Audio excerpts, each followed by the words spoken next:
Imagine working hard just to survive, not to thrive, not to chase dreams, but just to breathe, to eat, to sleep under a roof. What if that tiny roof was suddenly taken from you because of something you didn't do?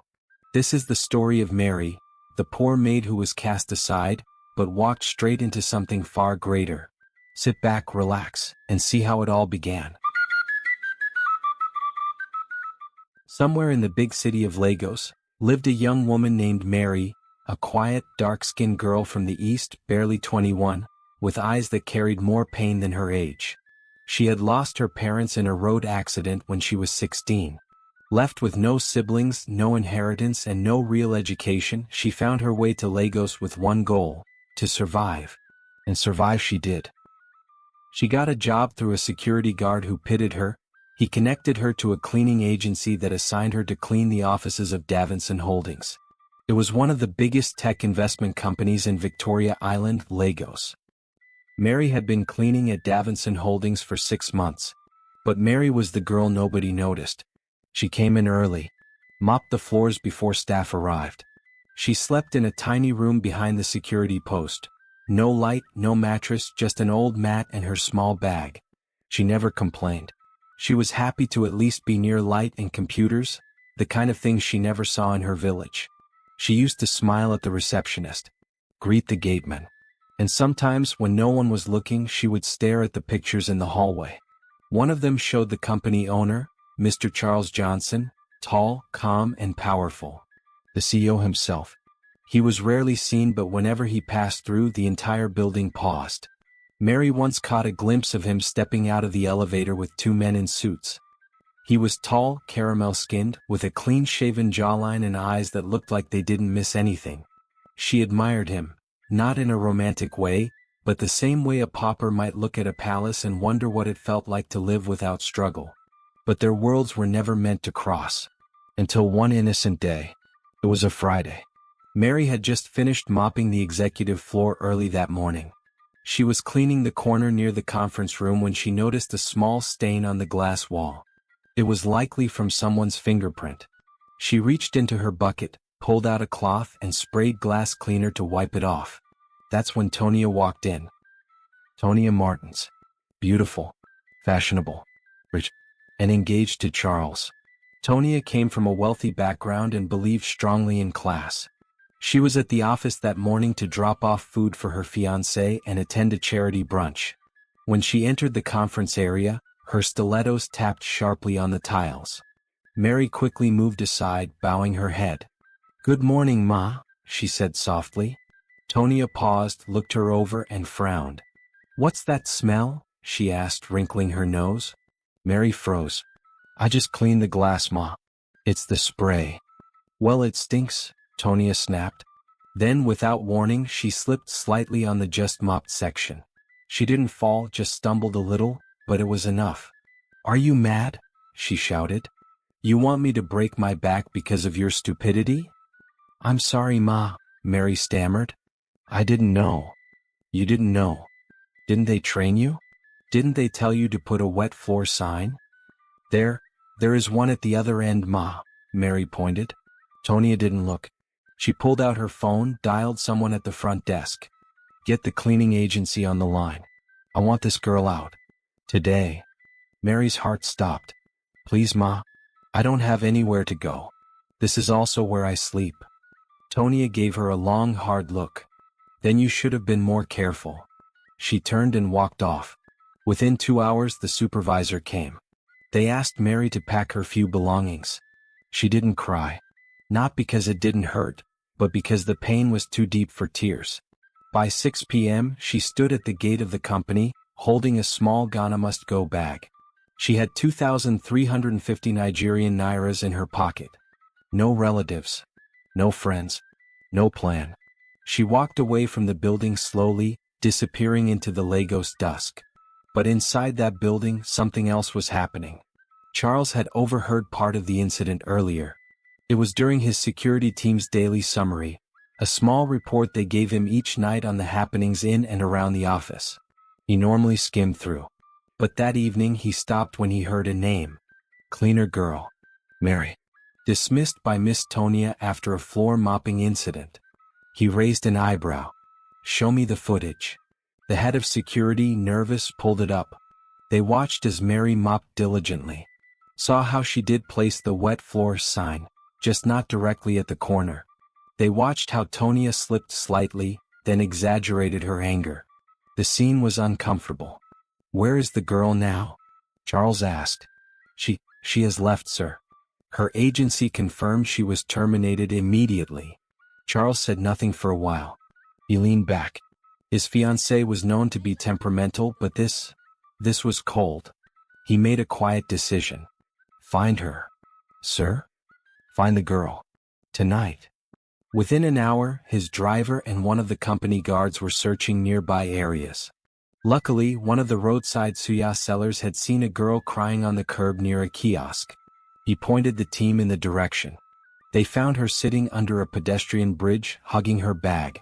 The driver came back. We found her, sir. She slept beside a food shop near the gate. Charles didn't waste time. He went there himself in a simple black car. When he stepped out, Mary was still curled up, half asleep. Are you Mary? She looked up, confused.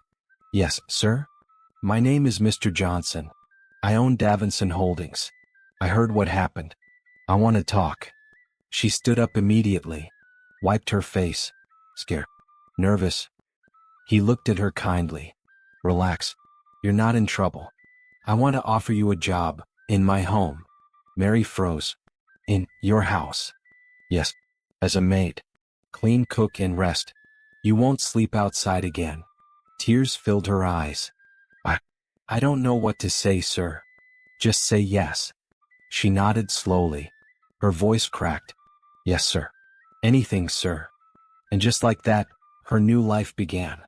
But what Mary didn't know was that her greatest challenges and greatest blessings were just ahead.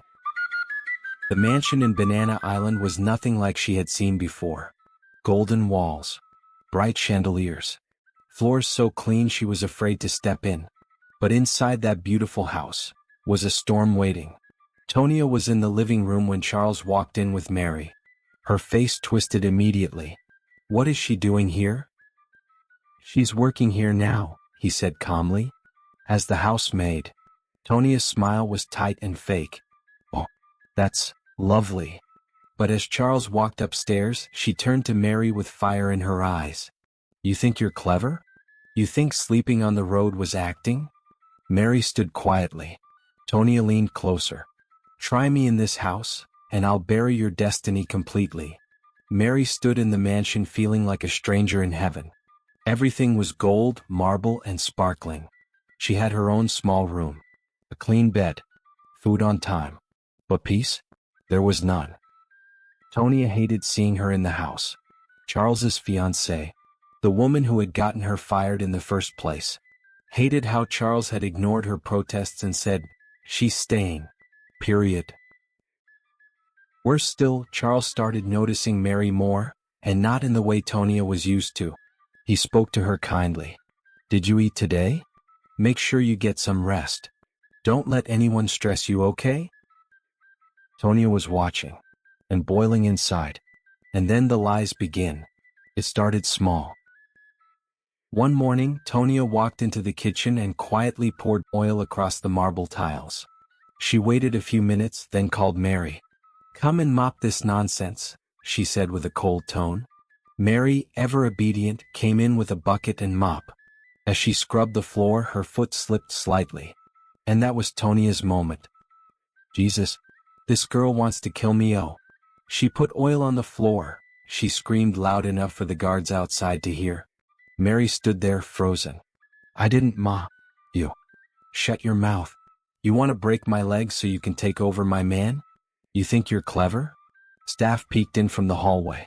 The cook, the housekeeper, even Baba Idris, the old gate man. Nobody said a word. Mary looked down, swallowed her tears, and continued cleaning. Tonia's manipulations didn't stop there. A week later, she accused Mary of stealing her wristwatch. She reported the theft to the house manager. Told them to search Mary's belongings. The manager found nothing. Mary stood in silence as her few clothes and belongings were tossed around. Check again, Tonia said, folding her arms. She's hiding it somewhere else. These village girls are clever thieves. After they left, Mary sat quietly on her thin mattress in the small servants' quarters, tears staining her pillow. She hadn't stolen anything. But what could she say?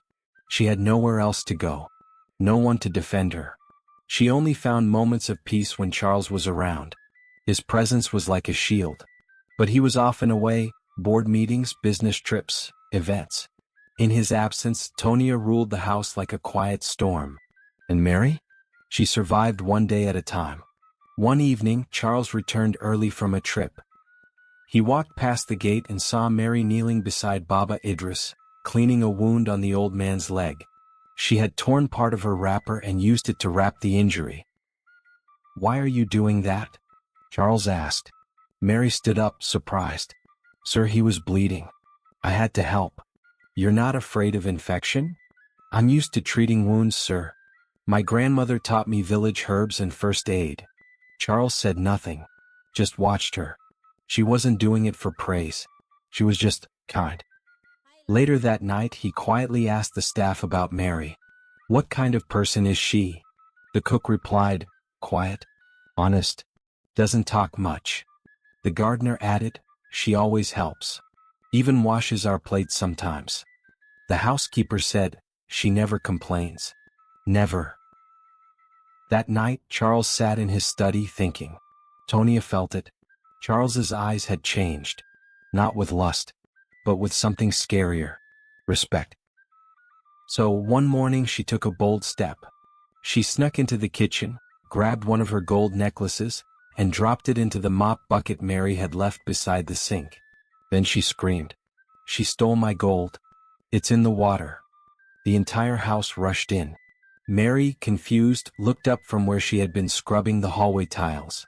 Tonia marched over, dragged her out, and slapped her. "You, this dirty thief. After everything we've done for you." Mary fell to her knees, her cheeks red. "I didn't take anything, Ma.